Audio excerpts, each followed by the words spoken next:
사단법인 통일연합 종교포럼이 중단된 평양심장병원 공사를 올해 안에 재개할 수 있도록 노력하겠다는 뜻을 밝혔습니다. 대한예수교장로회 백석총회가 설립 45주년을 맞아 실행할 기념 사업들을 위해 기도의 동력을 모으고 있습니다. 전국 각지에서 400여 명의 청년들이 모인 2023 청년연합 청년 컨퍼런스를 취재했습니다. 특별 기획 순서로 탈북민 대안학교를 운영하며 복음으로 탈북 학생들의 한국 정착을 돕는 한꿈학교 김영미 교장을 만나봤습니다. 대한예수교장로회 통합총회가 이순창 총회장의 목회 서신을 통해 지진으로 피해를 입은 튀르키예와 시리아의 연대의 뜻을 밝혔습니다.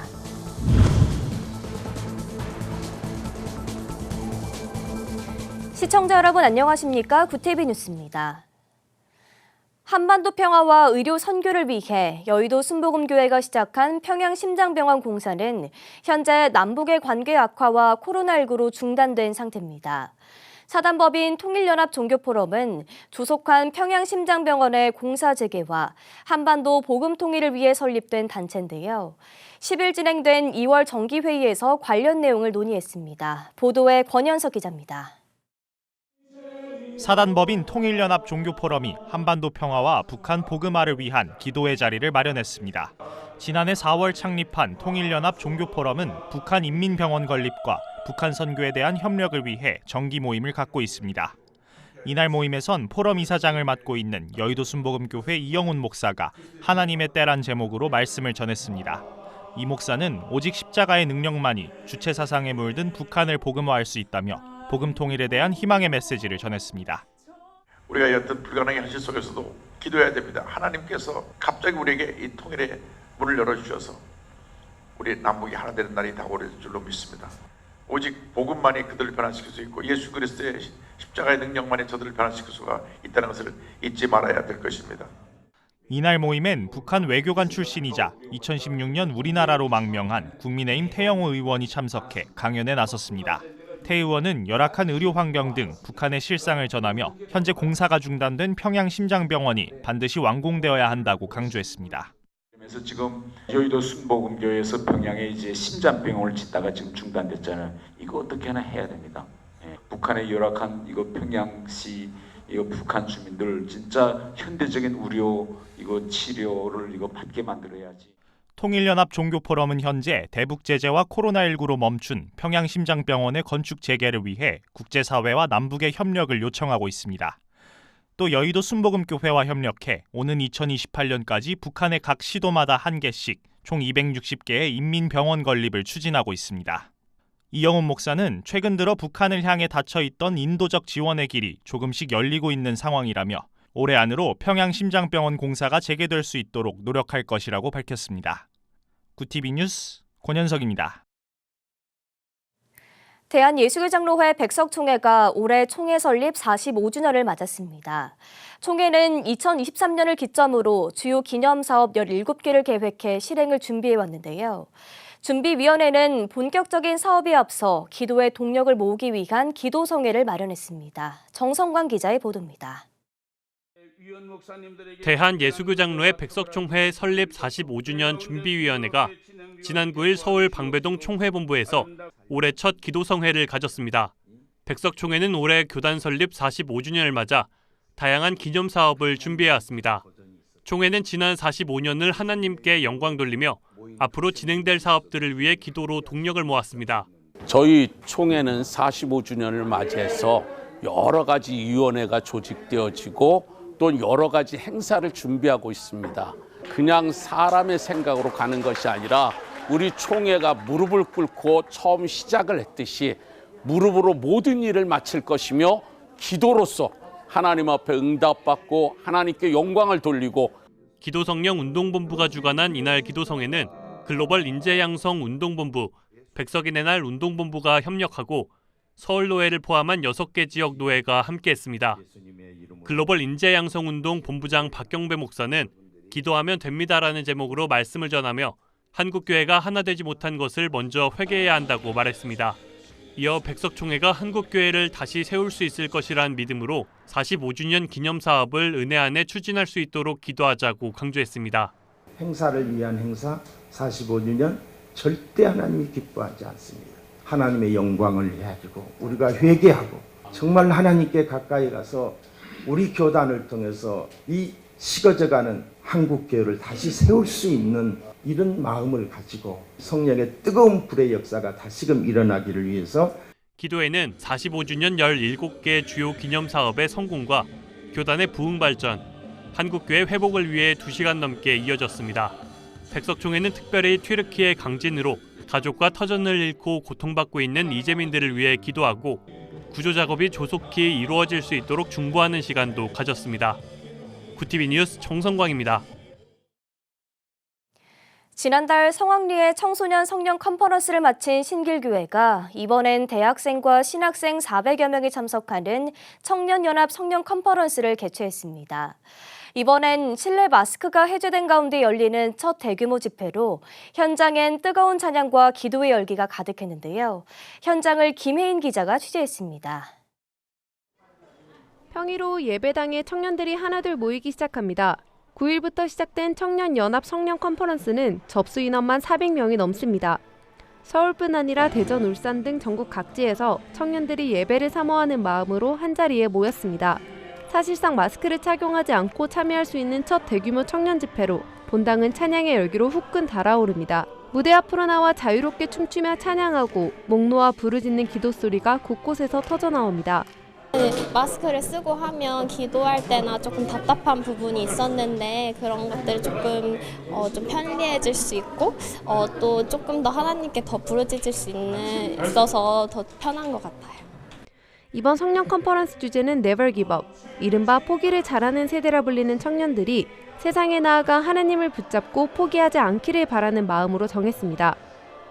포기를 잘하는 세대가 MZ 세대. 여러분 절대 포기하지 않아야 여러분 포기하지 않을 수 있는 그런 마음가짐, 내 마인드를 컨트롤할 수 있는 그런 마음가짐, 그리고 내가 하나님 뜻대로 살아갈 수 있는 그런 마음가짐은 어디서부터 비롯되느냐? 하나님 말씀과 기도에서부터 비롯된다라는 거예요. 청년들은 각자의 간절한 기도 제목과 기대를 가지고 컨퍼런스에 참여했습니다. 코로나 기간 동안에 계속 예배에 대한 사모함이 있었는데 이렇게 함께 모여서 찬양하고 예배할 수 있는 기회가 있어서 너무 좋고요. 무엇보다 참 제 마음의 회복이 참 필요했던 시기였는데 이 예배를 통해서 식어졌던 제 열정이 회복되고 그 말씀에 대한 사모함이 제 안에 다시 일어났으면 좋겠다는 마음으로 예배에 참석하게 되었습니다. 저 직장 휴가 내고 왔어요. 제가 정말 하나님 앞에서 솔직해지고 꿈과 비전을 받는 시간이 되었으면 좋겠고 이번 컨퍼런스 주제처럼 포기하지 않고 앞으로의 대학교의 삶과 그리고 또 제 인생을 열어주실 거라는 그런 주님의 음성을 듣는 그런 시간이 되었으면 하는 그런 마음이 있습니다.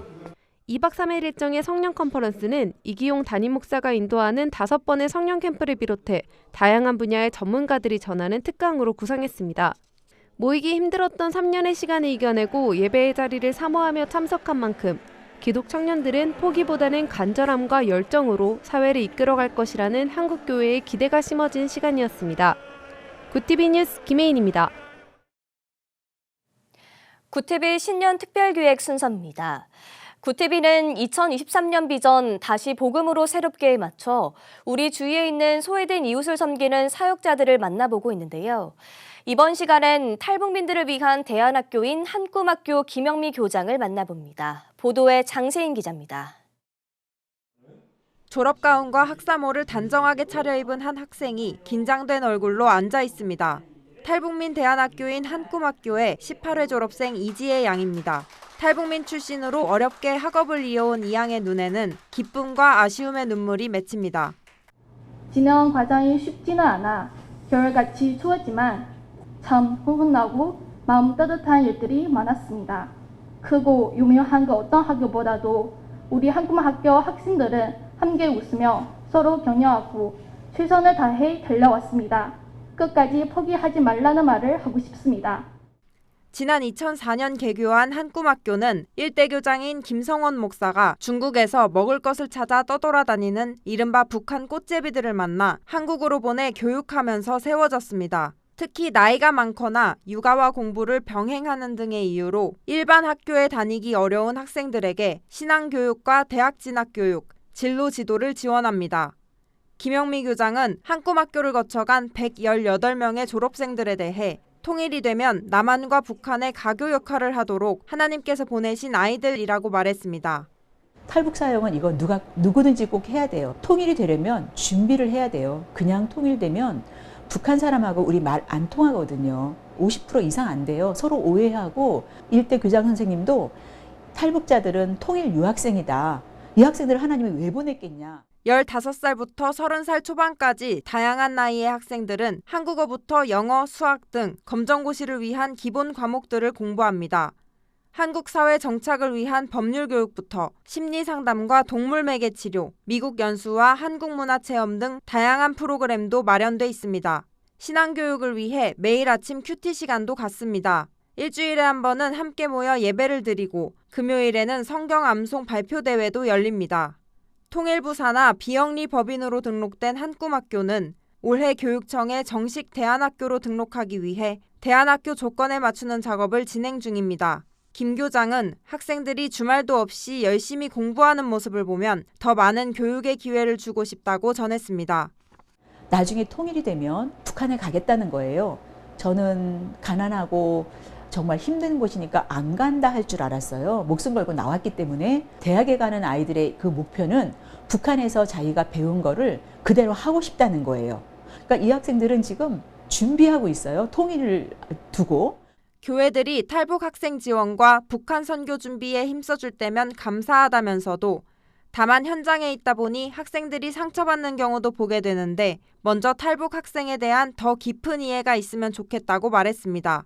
이 학생들이 하나님을 알게 되고 천국을 알게 되면 굉장히 궁금해하는 게 우리 엄마 아빠는 천국 갈 수 있었을까? 이미 돌아가셨는데 본인도 북한에 있을 때 못 들어봤거든요. 천국이란 단어 자체를.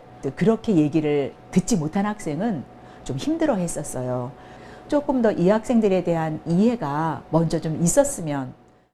김영미 교장은 학생들을 향해 힘든 과정에 처해 있어 자기 자신이 얼마나 귀한지 모를 때가 있다면서 북한에 있는 가족들을 너무 걱정하지 말고 잘 먹고 잘 자야 한다며 사랑이 가득한 당부의 말을 남겼습니다. 구티비 뉴스 장세인입니다. 대한예수교장로회 통합총회가 이순창 총회장의 목회 서신을 통해 튀르키예와 시리아에서 지진으로 고통받고 있는 이들에게 연대의 뜻을 나타냈습니다. 10일 발표한 목회 서신에서 이순창 총회장은 먼저 지진 피해 희생자에게 깊은 애도를 표한다면서 지진 피해를 겪고 있는 튀르키예와 내전으로 의료 서비스 등이 중단된 시리아를 위해 함께 기도하고 연대하자고 전했습니다. 이어 총회는 국제사회의 일원으로 현지 상황을 가장 잘 알고 있는 현장 관계자나 현지 선교사의 이야기를 경청하고 협력해 디아코니아 선교사역을 기반으로 한 실효성 있는 긴급구호 지원 방향을 마련할 것이라고 밝혔습니다. 글로벌 선교방송단 김진출 선교기자가 보내온 소식입니다.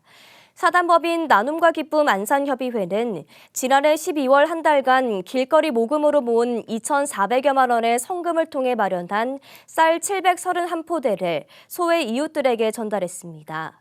9일 신성교회에서 열린 사랑의 쌀 나눔 행사 예배에서 상록 지부장인 신성교회 박유주 목사는 사랑과 섬김의 모범을 보이신 예수님을 본받아 이웃사랑과 섬김을 실천하는 교회가 되자고 강조했습니다.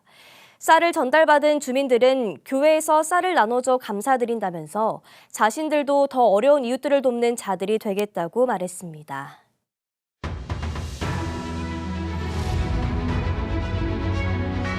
오늘의 이슈 포커스입니다.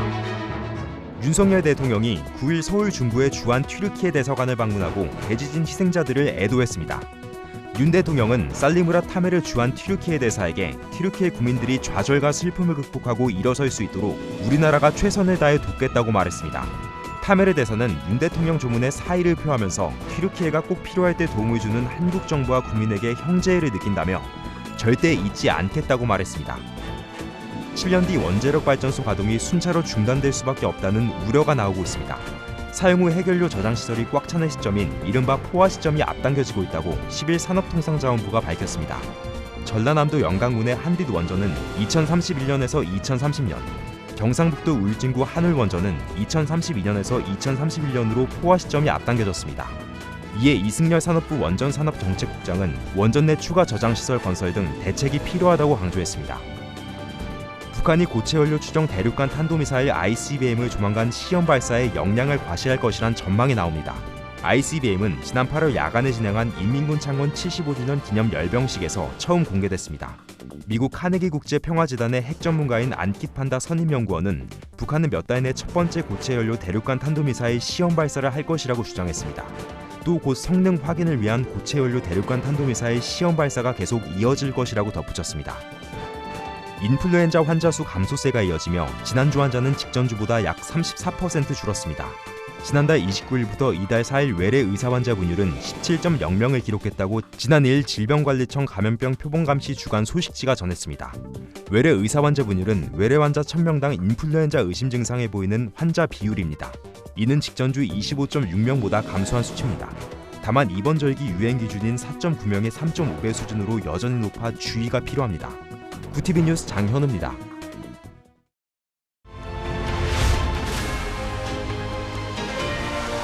구티비 월드와이드입니다. 규모 7.8과 7.5의 두 차례 강진으로 인한 튀르키예와 시리아의 누적 사망자 수가 현지 시간 9일 2만 명을 넘어섰습니다. 이는 2011년 동일본 대지진 당시 사망자 수인 1만 8천여 명을 훌쩍 넘긴 수치입니다. 지진 발생 나흘째인 이날 튀르키예에서만 누적 사망자가 1만 7,134명으로 공식 집계됐습니다. 튀르키예와 국경을 맞댄 시리아에서는 당국과 반군 측 구조대가 집계한 사망자 수를 합친 결과 총 3,162명으로 늘어났습니다. 두 국가를 합친 사망자는 2만 296명에 달합니다. 러시아가 우크라이나 동부 루한스크에서 본격적인 공세에 들어갔다고 미국 CNN 방송과 영국 일간 가디언이 현지 시간 9일 보도했습니다. 볼로디미르 젤렌스키 우크라이나 대통령이 전투기 지원 요청을 위해 영국, 프랑스, 독일 등 유럽 주요국 순방에 나선 틈을 타 그간 예고되어 온 대공세의 서막을 올린 것 아니냐는 관측이 나옵니다. 현재 러시아군은 탱크 등과 함께 중무장한 보병부대를 전선에 투입하며 진격을 시도하고 있다고 우크라이나 루한스크주 하이다이 주지사는 설명했습니다. 자폐 스펙트럼 장애 ASD를 생후 30일에 예측할 수 있는 기계학습 알고리즘이 개발됐습니다.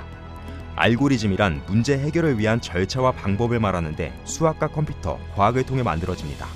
미국 듀크 대학 의대 자폐증 뇌발달 센터의 제럴딘 도슨 박사 연구팀은 ASD를 예측할 수 있는 알고리즘을 개발했다고 메디컬 익스프레스가 9일 보도했습니다. 연구팀이 생후 30일 동안의 생활 특징을 광범위하게 분석하는 연구를 진행한 결과입니다.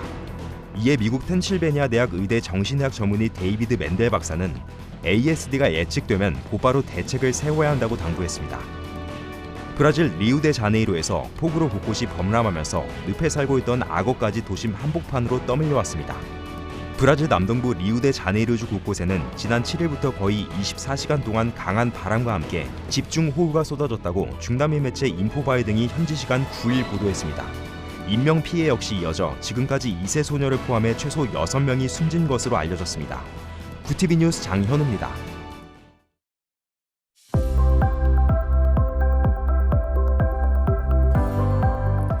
내일 오후부터는 하늘에 차츰 구름이 많아지겠습니다. 일요일에는 남부지방에 다시 비가 내리기 시작해 월요일 충청 이남지방까지 확대되겠습니다. 다음 주 초반에 걸쳐 영동 지역에는 눈이 내릴 텐데 대설이 예상됩니다. 대비가 필요해 보입니다. 이어서 전국 날씨입니다. 내일 한낮 최고 기온은 서울 5도, 강릉 4도가 예상됩니다. 남부지방은 광주 8도, 대구 7도, 부산 11도, 제주는 9도를 보이겠습니다. 날씨였습니다. 골든타임이 지난 지금도 튀르키예에서 들려오는 인명 소식이 눈물겹도록 반갑습니다. 정말 기적이라고밖에 설명할 길이 없는데요. 국제사회가 한마음으로 생존자를 기다리며 구조에 나서고 있으니 조금만 힘내시고 모두가 구조될 수 있도록 구티비도 계속 기도로 힘을 보태겠습니다. 이상으로 뉴스를 마칩니다. 함께해 주신 여러분 고맙습니다.